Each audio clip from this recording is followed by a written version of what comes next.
I pressed my forehead against the cold window, trying not to cry, when a stranger's gentle "Hey, are you safe?" broke me open. I pressed my forehead against the cold window, trying not to fall apart, but the truth was, I already was. The night rain battered the roof of my car like a warning, like the sky itself was shaking me by the shoulders. And maybe it worked, because my hands wouldn't stop trembling, my breathing wouldn't settle, and I felt myself slipping into that familiar, terrifying panic I thought I'd outgrown. I didn't even realize I'd dialed the wrong number. All I really knew, was that my stupid car had died in the middle of a dark, empty road, with the kind of storm that made you wonder if the whole world was about to split open. The headlights were fading in and out, a weak heartbeat in the darkness, and every second increased the pressure inside my chest. Why tonight? Why here? Why me? I felt ridiculous for wanting to cry, but the tears were already gathering at the edge of my lashes, warm against the cold air leaking through the vents. For the first time in a long, long time, I felt completely alone. Sorry, wrong number, I whispered when the voice answered on the other end. I tried to sound steady, but it came out broken, shaky. But he didn't hang up. That's the first thing that made my heart stutter. No, he said softly, voice low and steady, like he was afraid to startle me. Tell me what's happening. That was the second. And somehow, those 5 words felt like a hand reaching through the darkness, curling around mine, steadying me. Why did a stranger sound safer than people I'd known my whole life? My car just died, I admitted, cheeks burning even though no one could see me. I don't know why. I can't think straight. I hated how small I sounded. I hated how helpless I felt. But he didn't make me feel stupid for it. Okay. His voice wrapped around me like warmth I didn't know I needed. Try to breathe. I've got you. What's the dashboard showing? The way he said I've got you. God, something inside me cracked a little. I swallowed and forced myself to look at the flickering mess in front of me. The lights are blinking? And it made this loud grinding sound before everything went dark. All right, he murmured, voice deep and calm, sending a strange, unexpected shiver through me. Tell me everything, slowly. So I did. The flickering lights. The horrible grinding noise. The way the entire car jerked before dying completely. The panic I thought I was hiding but clearly wasn't. I'm right here, he whispered, and something about the softness in his tone made my eyes sting again. Try the key again. Slowly this time. My fingers were shaking so badly I almost dropped the keys, but I steadied myself and turned them in the ignition. The engine coughed. And coughed again. And then died with a final, pathetic sigh. My breath hitched painfully. I can't, I choked out. Hey, he soothed, and I could almost imagine his hand brushing mine, grounding me. Don't force it. Don't panic. It's not your fault. The battery's gone. Not your fault. It was ridiculous how those 3 little words broke me. Like no one had said that to me in years. Like I'd been holding my breath all this time and didn't know until right then. God, I didn't realize how much I needed to hear that. My tears spilled over before I could stop them. I turned my face away from the window like that would hide anything. What's your name? I whispered, voice cracking. Aiden. The name hit me like warmth in winter, settling deep in my chest. Something calm. Something steady. Something I didn't expect a stranger to offer me on a stormy night. Aiden, I repeated softly, almost without meaning to. I'm not usually like this. I know, he said, surprising me. You sound like someone who's been holding everything together for way too long. A breath escaped me, half a laugh, half a sob. Are you some kind of therapist? No, he chuckled quietly, and the sound was so warm it made my stomach flutter. Just someone who knows what fear sounds like. There was a pause, one of those heavy, loaded ones that makes you too aware of your own heartbeat. "Where are you right now?" he asked. I swallowed, wiping my cheeks with the back of my sleeve. "Somewhere between nothing and nowhere. A long road, no streetlights, just rain." "Stay in the car," he said instantly. "Lock the doors." My breath caught. "Why? Is there something?" "Shoo," he murmured. "Don't scare yourself. Just stay safe." "Can you do that for me?" For me. Why did those two words feel like a spark lighting up my whole chest? "Okay," I whispered. "I'll stay in the car." "Good," he said, voice steady enough to anchor me. "Now take one more deep breath." I inhaled shakily, exhaled even shakier. "Better?" he asked. I nodded before realizing he couldn't see me. "A little." "Good," he repeated softly. "You're doing great." A stranger. A literal stranger. And yet, the way he spoke made me feel like I wasn't alone in the storm anymore. Lightning cracked in the distance, illuminating the empty road for half a second. My heart jumped. "Aiden?" I whispered, voice trembling. "I'm here," he said immediately. "I'm not going anywhere." A storm outside. A stranger's voice inside my car. And me, somewhere in between, clinging to the sound of him like it was the only thing holding my fear back. "Why are you being so kind?" I murmured before I could stop myself. Another short silence. Then, "Because you sound like you needed someone to pick up the phone tonight." My throat tightened so hard I couldn't respond. "And because," he added, softer than before, "I know what it's like to feel alone in the dark." A hook wrapped around my heart right then, pulling me closer to his voice, to whatever this moment was slowly becoming. "What about you?" he asked quietly. "Why were you out here alone in the storm?" My breath hitched. "Because I'd been running from something. From someone. From myself. But I wasn't ready to admit that. Not yet." "I was driving home," I said instead. "Trying to get away from everything." "Everything," he echoed. "I get it." Another hook. Another quiet pull. Another moment of understanding from someone who shouldn't matter but somehow already did. Thunder rolled overhead, shaking the car slightly, and I flinched. "You cold?" he asked suddenly. "Just scared," I confessed. "You're allowed to be," he replied. "Fear doesn't make you weak." Why did he talk like he already knew me? Why did I want him to? I closed my eyes, letting the rain and his voice blend together into something strangely soothing.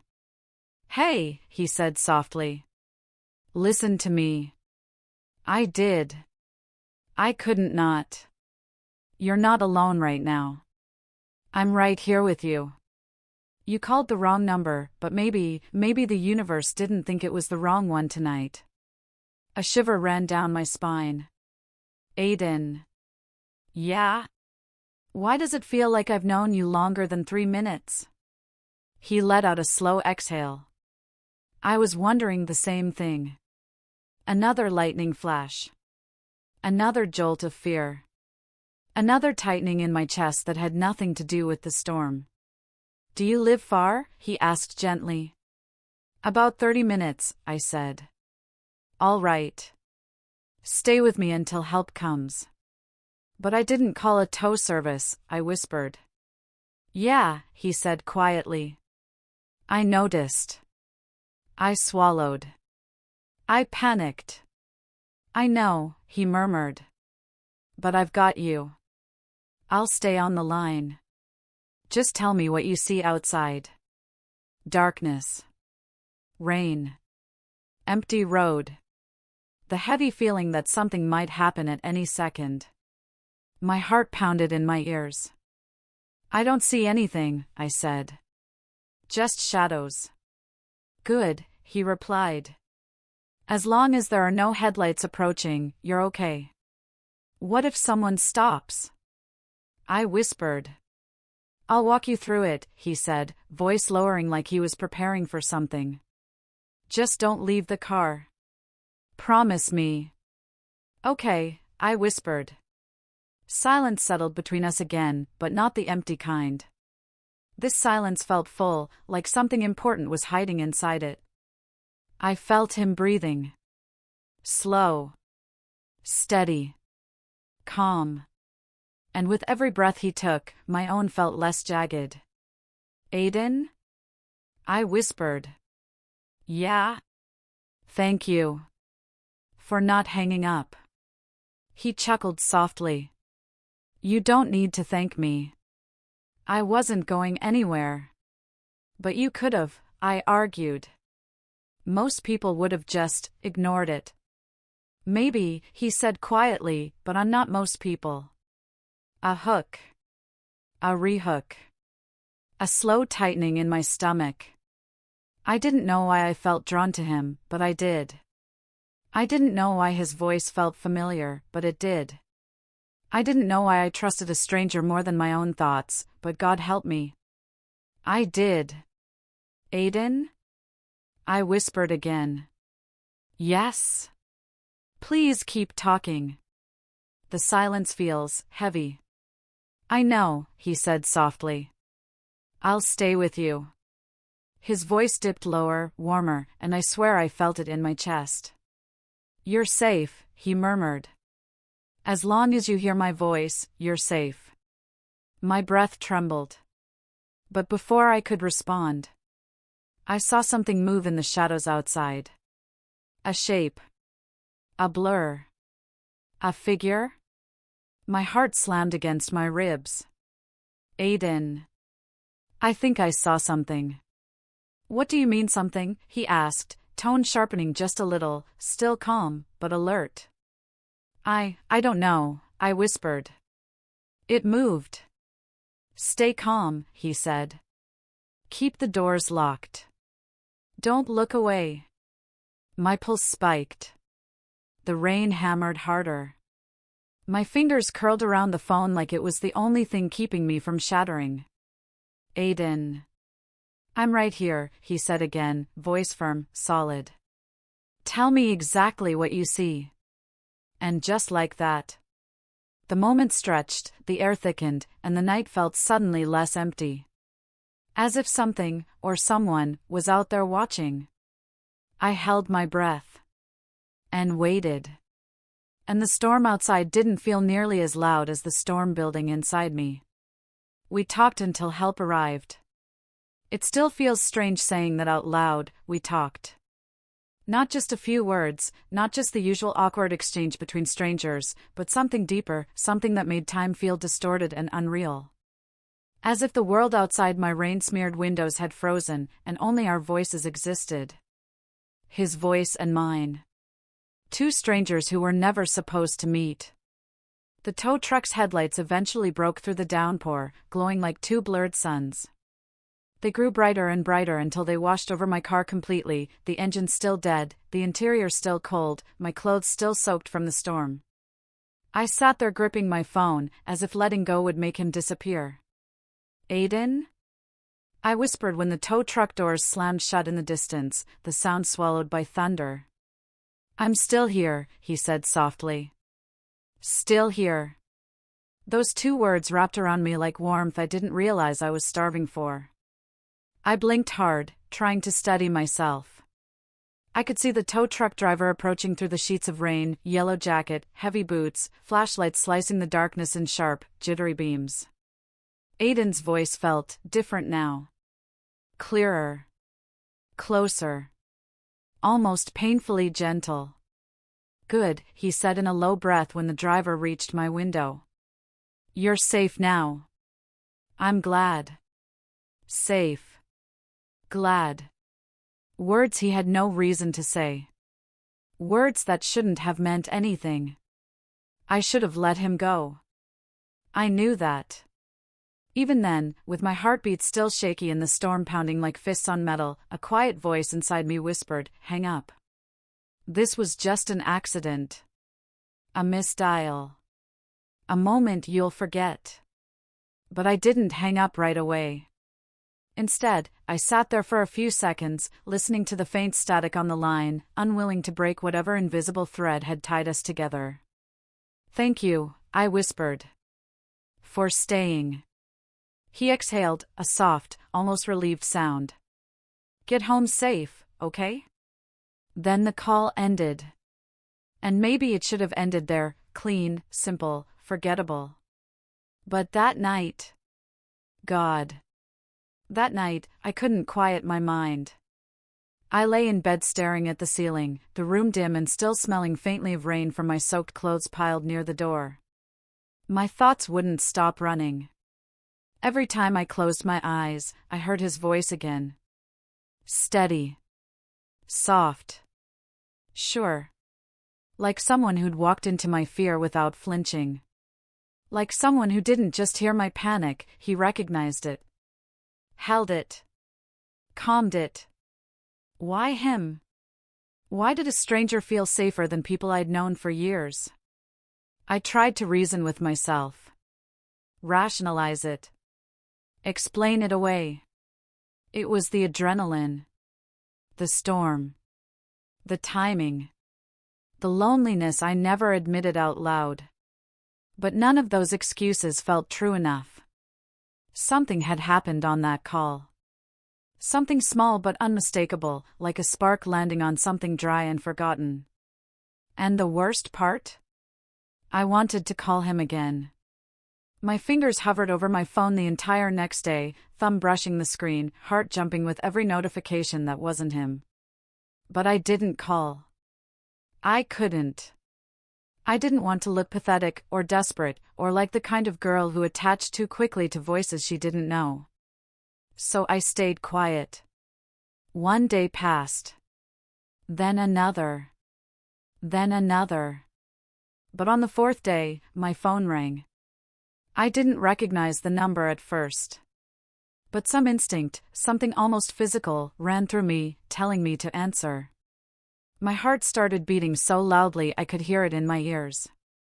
I swallowed hard, pressed the screen, lifted the phone to my ear. Hello? A breath. A pause. And then... It's Aiden. I kept thinking about you. Is that weird? My whole body went still. The room suddenly felt too small, too warm, too close. I stood up from my couch, pacing without meaning to, my pulse skittering like it needed somewhere to escape. Was it weird? Of course it was weird. But the sound of his voice made something inside me uncurl, something I didn't know had been tightened for years. A little, I managed, my voice shaking with a nervous laugh I couldn't control. But... I'm glad you called. He didn't respond right away. And that silence, long enough to make my breath catch, short enough to keep me hooked, made me realize how badly I had wanted to hear from him. I wasn't sure if I should, he finally said. His voice was lower this time, like he was speaking from somewhere quiet and private. I didn't want to cross a line. But I just kept remembering the sound of your voice that night. You sounded like you were holding too much alone. A strange ache pulsed in my chest, recognition, vulnerability, something dangerously close to relief. I admitted, softer than I meant to. I guess I didn't hide it well. You didn't have to with me. Those words hit a part of me I didn't know I'd exposed. They sank deep, unsettling something I thought was already numb. Where are you right now? He asked in a careful tone, gentle, not demanding. My apartment, I said, brushing my hair behind my ear even though he couldn't see me. Just thinking. About me? I closed my eyes. His question wasn't cocky. It wasn't teasing. It was hopeful. Tentative. Like he wasn't sure he deserved the truth. Yes, I whispered before fear could stop me. About you. I heard his quiet inhale, surprised, maybe relieved, maybe something else entirely. Something I couldn't name yet. Good, he murmured. Because I've been thinking about you too much for a stranger. Stranger. The word stung in a way I didn't expect. Like a reminder, like a warning, like a boundary I wasn't sure I wanted to keep. But instead of pulling back, I stepped closer. Maybe we won't stay strangers, I said before I realized those words had left my mouth. He didn't answer immediately. And in that pause, in that trembling quiet, something shifted. A tension I couldn't describe tightened between us, thin as a thread, strong as steel. What made you call? I asked softly. He exhaled. I don't know. I just kept hearing how scared you sounded that night. And how hard you were trying not to show it.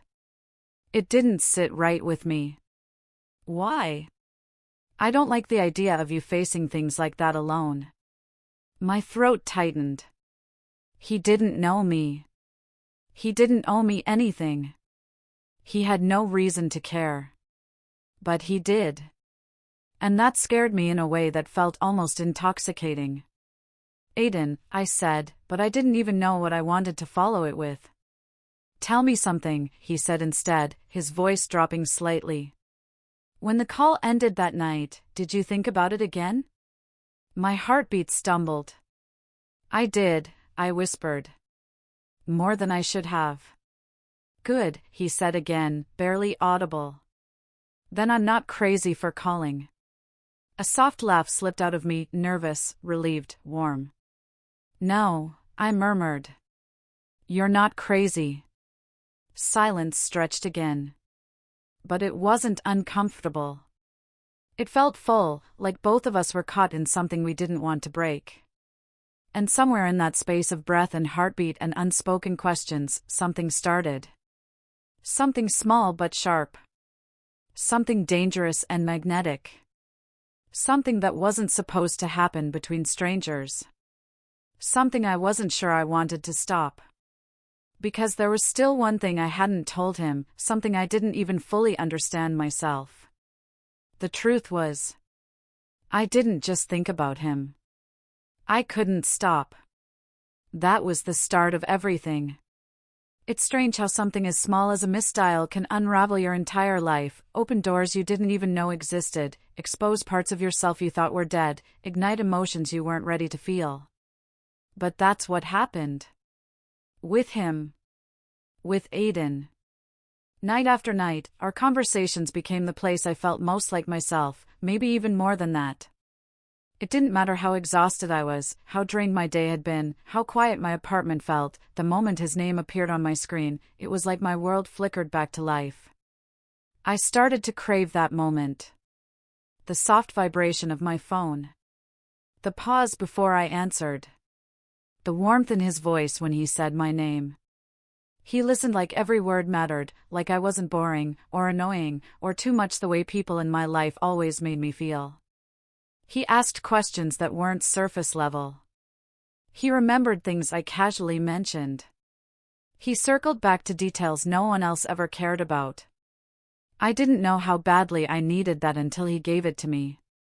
He teased me gently, in the kind of way that made my stomach twist, not harsh, not mocking, just playful enough to make me blush into the darkness of my bedroom. And there were moments, small, barely there moments, when his voice softened in a way that made my breath catch. He shared secrets too.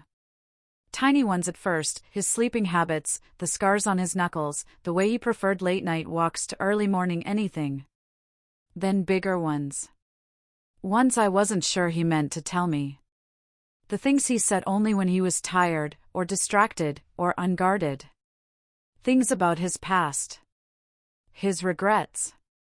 The people he had lost. The way he breathed when he was tired became familiar to me, the slight hitch, the deeper exhale, the quiet hum he made when he was trying to stay awake just to hear me talk for a little longer.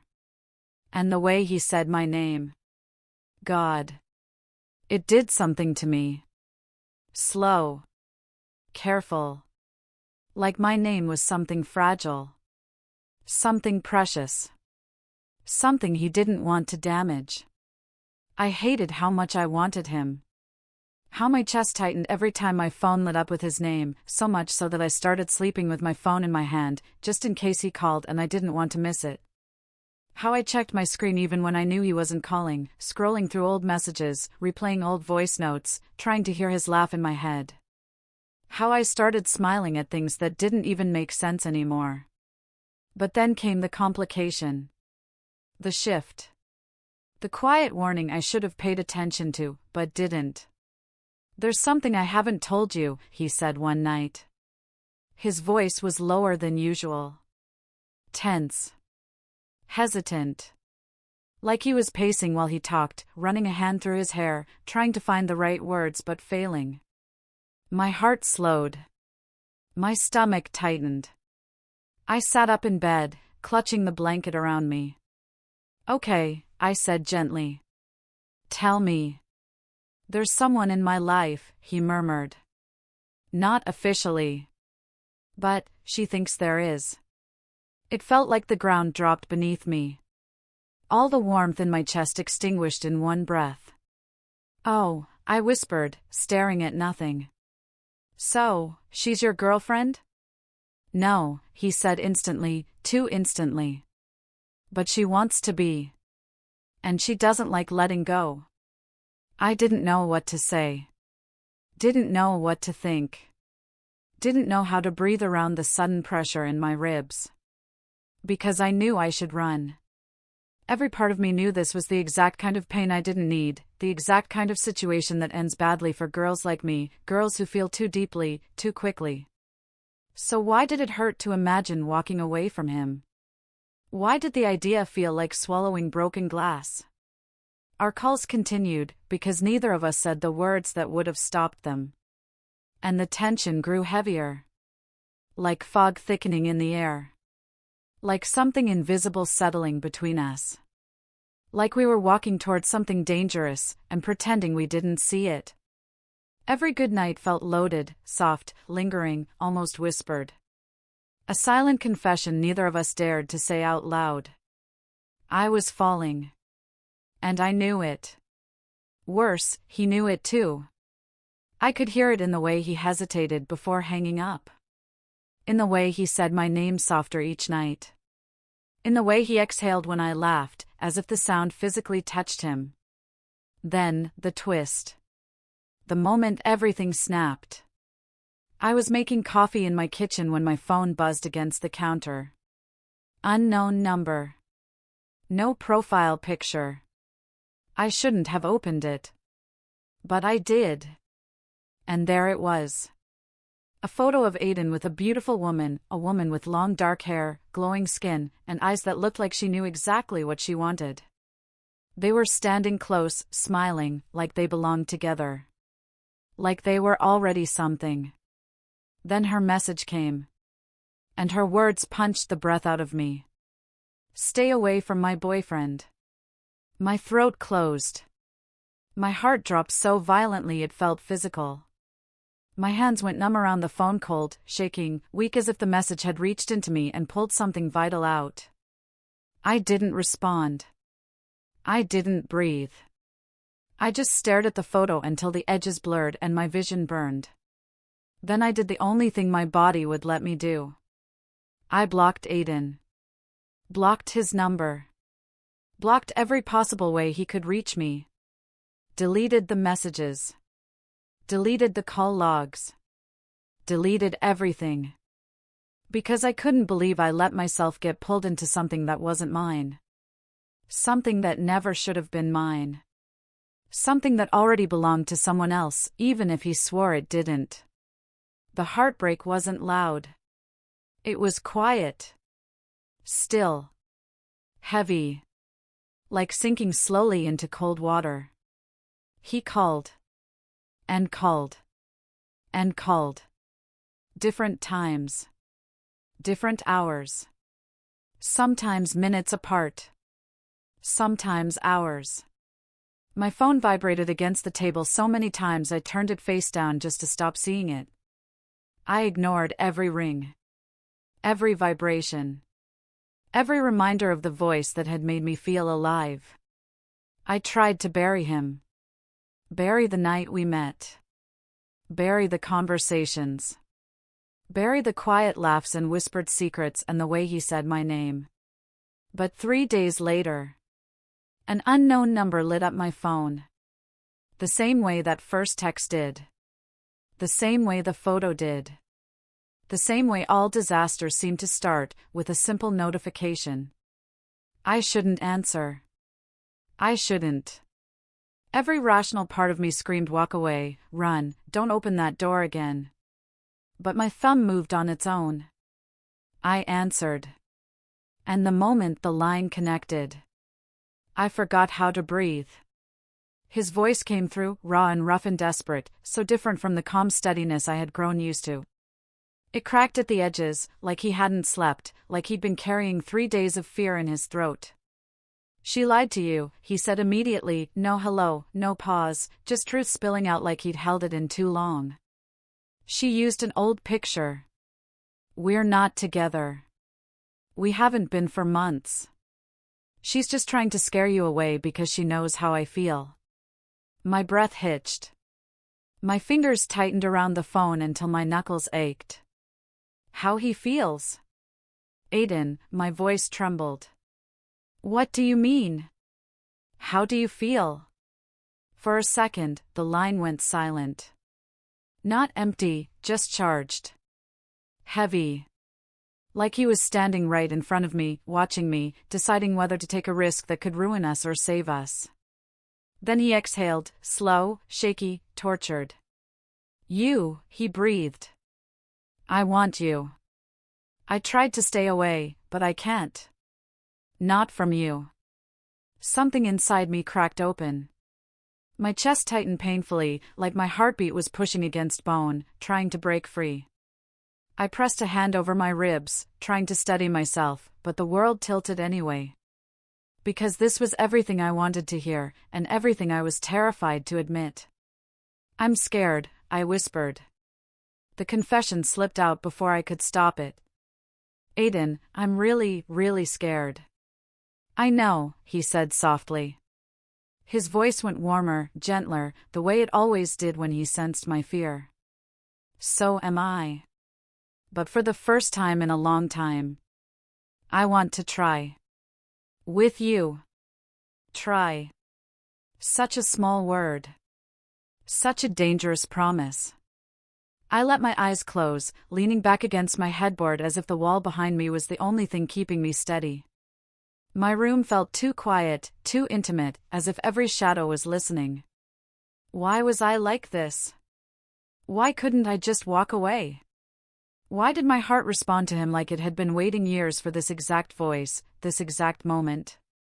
And why did everything in me soften when I heard him breathe my name? Because the truth was simple. The truth was humiliating. The truth was undeniable.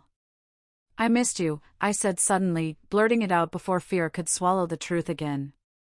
My voice shook so badly I pressed my palm over my mouth. There was a moment of stunned silence on the line. Then he exhaled, a soft, trembling sound that felt like relief, like gratitude, like everything he'd been holding back finally breaking. God, he whispered. I needed to hear that. You have no idea. Something fluttered in me, sharp, fragile, hopeful. Dangerously hopeful. Then let's fix this, he whispered, softer now, like the kind of whisper meant for midnight secrets and quiet confessions. Let me show you I meant everything. His words wrapped around me, warm, risky, devastating. My heart pounded faster. My fingers trembled harder. My breath came out uneven, like my lungs were trying to catch up with my courage. I opened my eyes, staring at the ceiling as if the right answer might be written there. Because this wasn't just a phone call. This wasn't just a mistake. This was a crossroad. A turning point. The moment you either protect yourself or surrender to something that might break you beautifully. And for the first time in a long time, I wanted to choose honesty. Aiden, I whispered. If we do this, if I take this step, you can't hurt me. I can't survive that again. He inhaled sharply, like my words hit him somewhere deep. I won't, he promised. Not unless you tell me to. My heart skipped. Actually skipped. Like it missed a beat entirely. I felt it, felt the shift, the pull, the momentum of something bigger than both of us. And just like that, the wrong number became the right man. A stranger's voice became my safest place. And the night my car broke down, the night the rain soaked through my clothes, the night my hands shook so hard I could barely dial the phone, became the night my heart opened in ways I didn't even know were possible anymore. Because sometimes love doesn't knock. Sometimes it doesn't wait patiently outside your door. Sometimes it doesn't ask for permission. Sometimes love misdials. Sometimes it arrives disguised as a mistake. Sometimes it presses call when it shouldn't. Sometimes it whispers into your brokenness. Hey, are you safe? Sometimes it offers comfort when you least deserve it. Sometimes it stays when everyone else has already walked away. Sometimes it sounds like a man with a tired voice and too many regrets, breathing your name like a prayer he never thought he'd say out loud.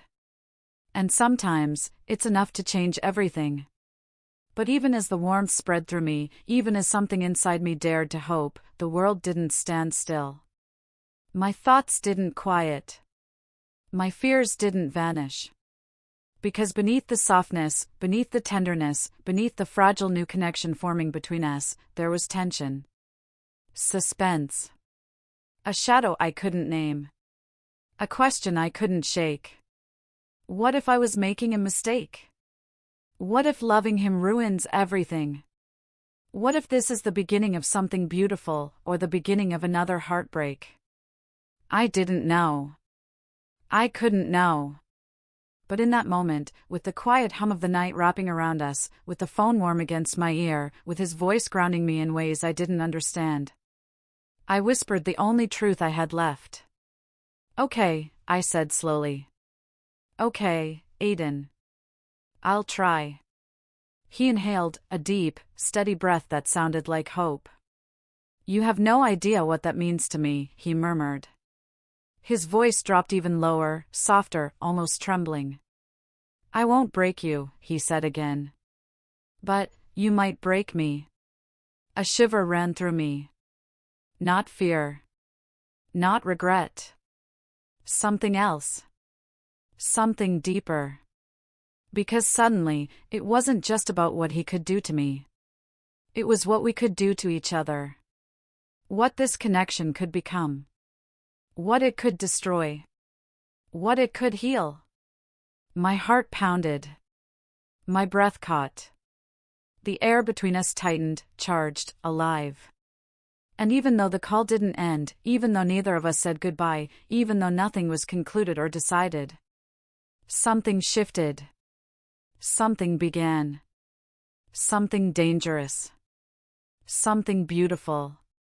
Something we weren't ready for but couldn't walk away from.